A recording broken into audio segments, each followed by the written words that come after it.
গর্বের বাচ্চা সুন্দর হওয়ার জন্য একটি আমল করুন, আল্লাহ তাআলা আপনার সন্তানকে সুন্দর সুঠাম দেহের অধিকারী করে দিবেন। সুবহানাল্লাহ।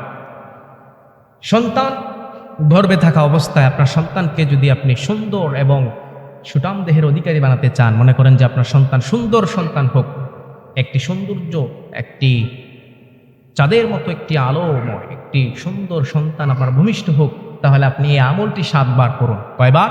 7 বার।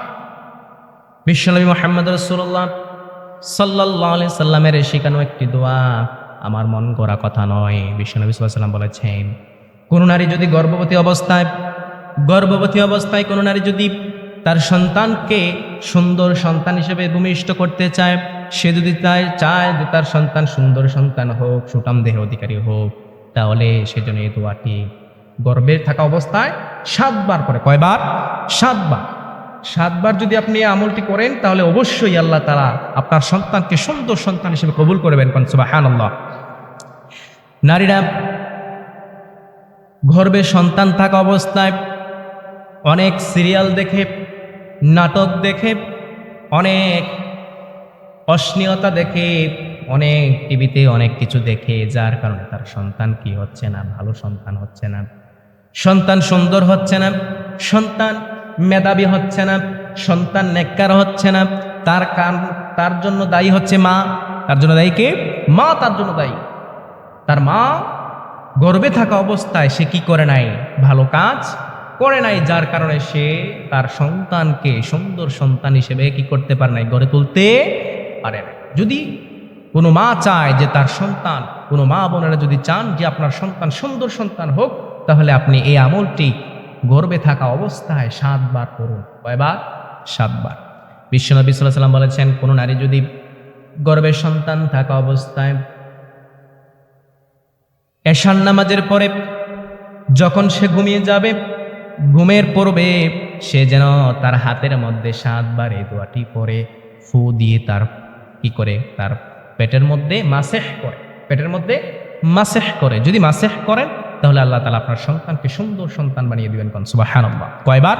7 বার। দোয়াটি হলো আল্লাহুম্মা জাম্মিলাহু ইয়া নূর, আল্লাহুম্মা জাম্মিলাহু ইয়া নূর। এই দোয়াটি 7 বার করে আপনি কি করবেন? আপনার সন্তান গর্ভে থাকা অবস্থায় এই দোয়াটি 7 বার করে আপনার হাতের মধ্যে ফু দিয়ে আপনার কি করবেন? আপনার পেটের মধ্যে মাসেহ করবেন। আমি আপনাকে গ্যারান্টি দিচ্ছি, আল্লাহ তাআলা, রাসূল সাল্লাল্লাহু আলাইহি ওয়াসাল্লাম নিজে বলেছেন এই কথাটি, যদি আপনি এটি করতে পারেন, তাহলে অবশ্যই আপনার সন্তান সুন্দর সন্তান হিসেবে কবুল করে নেবেন আল্লাহ তাআলা। সুবহানাল্লাহ। বাচ্চারা ঘুমানোর পরে মা বোনেরা যদি এই কাজটি করেন, এই আমলটি যদি করেন, আপনার সন্তান মেধাবী হয়ে যাবেন। সুবহানাল্লাহ। অনেক মা বোনেরা এসে কি করে? তাবিজ নেয়, জার ফুক করে, আর বলে, হুজুর যে আমার সন্তানটাকে একটু জারিয়ে দেন, একটু ফু দিয়ে দেন। সে পড়া পড়লে মনে থাকে না, পড়তে চায় না, পড়ার টেবিলে বসতে চায় না, সে শুধু অন্যমনস্ক হয়ে যায়, সে খেলাধুলার মধ্যে মন চলে যায়, সে কি করে না? পড়ার টেবিলে বসতে চায় না, পড়তে চায় না, পড়লে তার মনে থাকে না। এমন অভিযোগ অনেক মা বোনের আছে না? আছে। আমি তাদেরকে বলছি, আপনার সন্তান ঘুমানোর পরে যদি আপনি এই আমলটি করেন, তাহলে আল্লাহ তাআলা অবশ্যই আপনার সন্তানকে নেককার সন্তান হিসেবে কবুল করবেন, এবং আপনার সন্তানকে কি করবেন? আপনার সন্তান মেধাবী হয়ে যাবেন, মেধাবী সন্তান হিসেবে কবুল করে নেবেন। সুবহানাল্লাহ।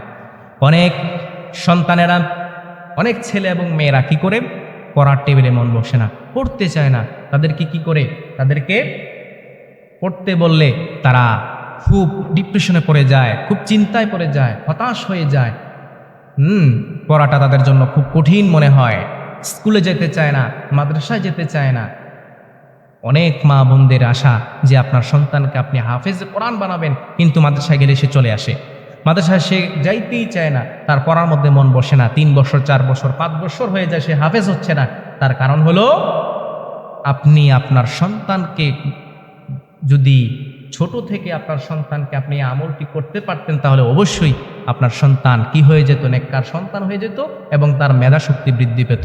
দোয়াটি হলো, কোনো মা বোনেরা যদি সন্তান ঘুমানোর পরে তার সন্তানের দিকে তাকিয়ে সে যদি এই দোয়াটি 7 বার করতে পারে, যদি সে তার সন্তানের দিকে যদি এই আমলটি করতে পারে, 7 বার যদি সে এই দোয়াটি পড়তে পারে, তাহলে আল্লাহ তাআলা কি করবেন, তার সন্তানকে নেককার সন্তান এবং তার মেধা শক্তি বৃদ্ধি করে দিবেন। দোয়াটি হলো আল্লাহুম্মা ফাক্কিহহু ফিদ্দীন, আল্লাহুম্মা ফাক্কিহহু ফিদ্দীন।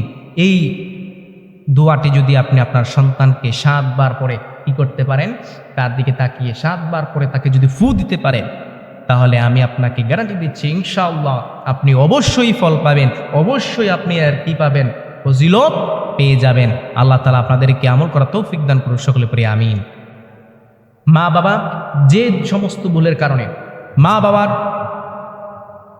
বাবার যে সমস্ত ভুলের কারণে সন্তান প্রতিবন্ধী হয়, আমাদের সমাজে অনেক প্রতিবন্ধী সন্তান আছে, ছেলেমেয়েরা আছে যারা প্রতিবন্ধী হয়ে জন্মগ্রহণ করে, আছে না? তার জন্য দায়ী কে? মা বাবা, ঠিক না? আমরা এমন মনে করি যে সন্তান প্রতিবন্ধী হওয়ার পিছনে তার মা অথবা তার বাবা এর জন্য দায়ী না, এটা ভুলেও ভাববেন না। আমরা মনে করি যে সন্তান যদি কি হয়, প্রতিবন্ধী হয়, তাহলে তার বাবা হয়তো কি হয়েছে, তার বাবা কোনো পাপের ফল, এটা নাউজুবিল্লাহ। আল্লাহ তাআলা বলছেন কারো পাপের ভার কাকে দেওয়া হয় না, বাবার পাপের ভার সন্তানকে দেওয়া হবে না, সন্তানের পাপের ভার বাবাকে দেওয়া হবে না, মাকে দেওয়া হবে না। যার যার পাপের বোঝা তার তার বহন করতে হবে। তাহলে বোঝা গেল বাবা পাপ করলে তার সন্তান পায় না। কিন্তু আমরা মনে করি যে সে তো সুদ খায়, সে তো ঘুষ খায়, সে তো অমুক, সে তো তেমন করে, সে এমনে চলে, সে সেমনে চলে, সে মানুষ ভালো নয়, সে কি করে অন্যের ওপর জুলুম করে নির্যাতন করে, তার সন্তানটা এমন হওয়াই উচিত, তার জন্যই হয়তো তার সন্তানটা এমন হয়েছে। কন্যা উজবিক, এটা বলার কোনো সুযোগ নাই। কেননা প্রতিবন্ধী হোক, ভালো হোক, সুস্থ হোক, কার কাছ থেকে আসে? আল্লাহর পক্ষ থেকে আসে। রাসূল সাল্লাল্লাহু আলাইহি ওয়াসাল্লাম বলেছেন খাইরি শাররি মিনাল্লাহি তাআলা, ভালো এবং মন্দ কার পক্ষ থেকে আসে? আল্লাহর পক্ষ থেকে আসে। তাহলে বোঝা গেল যে আল্লাহ তাআলার পক্ষ থেকেই আপনার জন্য প্রতিবন্ধী সন্তান আল্লাহ তাআলা দান করেছেন। এখন প্রতিবন্ধী সন্তান হলে পরে আপনি যদি মনে করেন যে আপনার কারণে, বাবা এবং মায়ের কারণে কি হয়েছে, সন্তানটা প্রতিবন্ধী হয়েছে, এটা বলার কোনো সুযোগ নাই। এটা ভুল ধারণা আমাদের, যে তার বাবা হয়তো সুদ খায়, তার বাবা হয়তো কি করেছে, অন্যায় করছে, তার বাবা হয়তো অন্যের উপর জুলুম করছে, অত্যাচার করছে, যার কারণে তার পাপের ফল আল্লাহ তাআলা তাকে কি করেছেন, একটা প্রতিবন্ধী সন্তান দিয়েছেন।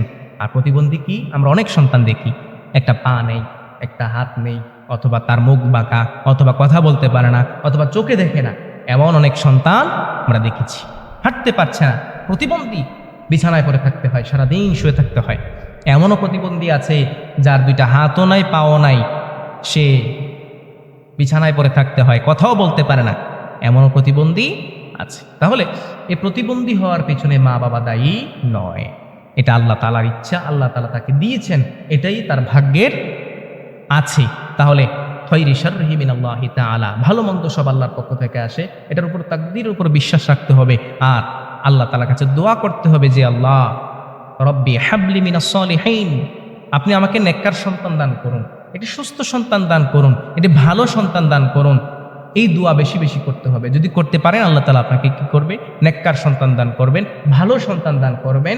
আল্লাহ তাআলা আপনাকে প্রতিবন্ধী সন্তান দিবে না যদি আল্লাহ তাআলার কাছে আপনি কি করতে পারেন, দোয়া করতে পারেন। আল্লাহ তাআলা আমাদেরকে এই সমস্ত ভুল ধারণা থেকে বেঁচে থাকার তৌফিক দান করুক এবং আল্লাহ তাআলার কাছে বেশি বেশি দোয়া করার তৌফিক দান করুক, সকলে পড়ি আমিন।